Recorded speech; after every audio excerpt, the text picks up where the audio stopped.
What's up guys, Jeff Cavalier, ATHLEAN-X.com. Today we're talking about the squat and how your feet should be positioned, or maybe not your feet. You see, a lot of times you probably heard the cue, turn your toes out a little bit in order to get a better depth into your squat, because a lot of us get stuck, right? We try to go down deeper into a squat, but we run out of room down there in our hip joint. We might feel it in the form of a pinch, or we might just get down to the bottom and say, I can't go any further without other compensations up and down the kinetic chain.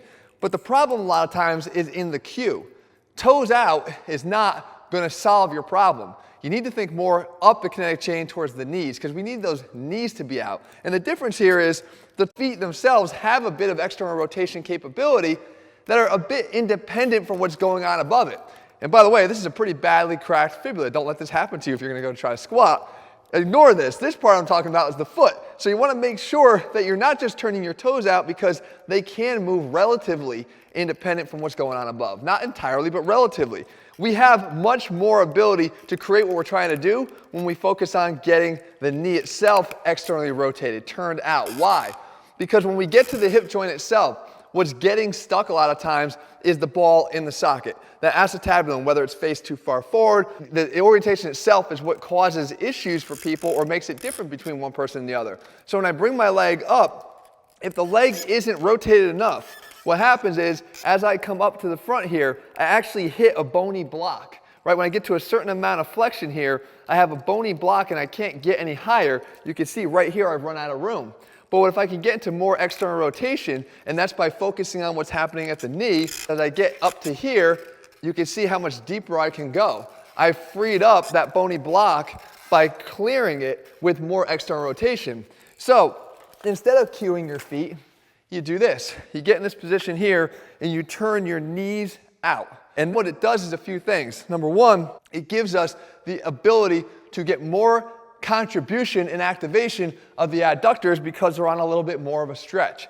The adductors can help us with extension of the hip. So when we're down at the bottom of a squat and we come up out of it, we want hip extension. So in assistance to the hamstrings, in assistance to the glutes, we get adductor activation. This is so important that oftentimes when somebody comes to me with hip pain or hip pain following squats, whether it's from an impingement or just a history of degeneration, if they squat and then they say that they don't have adductor soreness the next day, then I know they're not doing this right. You have to then focus on getting your knees out more because you want those adductors to contribute. The next thing it does is it brings in some additional help. We want the glutes to participate in getting us out of the bottom of a squat. And you can feel how much they can contribute just by doing this. Stand up if you're watching this sitting down right now. Turn your toes in as much as you can. Now try to squeeze your glutes as hard as you can. You're not going to feel that much going on there, okay? Now without doing anything else, I'm not going to change the strength of your glutes. I'm just going to change the orientation of your body in space here. I'm going to turn my hips out into more external rotation. Not the toes, the hips, by getting the knees out there. Now I squeeze my glutes and I feel much more of a contraction, as you will too. We know we have a lot more strength there. So if we can get the glutes to contribute with more strength here, then we've got the winning combination. So how would I cue this and make sure you're doing this properly? Well, again, focus not on the feet, but on the knees. Get those knees turned out about 20 to 30 degrees. And now I take my hands right here.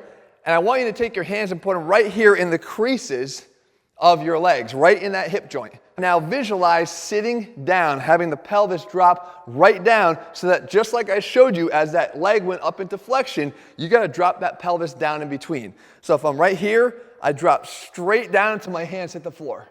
And you can see that my pelvis actually dropped inside my femurs, right? They're traveling out here, but they've cleared room for this up and down path of the pelvis. That is going to give you the type of cue that you're looking for. Now, the final thing, how would you reinforce this? How would you want to make sure that you're doing this properly? Well, number one, you got to make sure that your adductors are flexible enough to allow this, because as your knees start traveling out, you want to make sure that you have the flexibility to allow you to continue to drop down. Those adductors are going to feel some of that stretch we talked about, that beneficial stretch that creates the reflex to get you back up out of the bottom.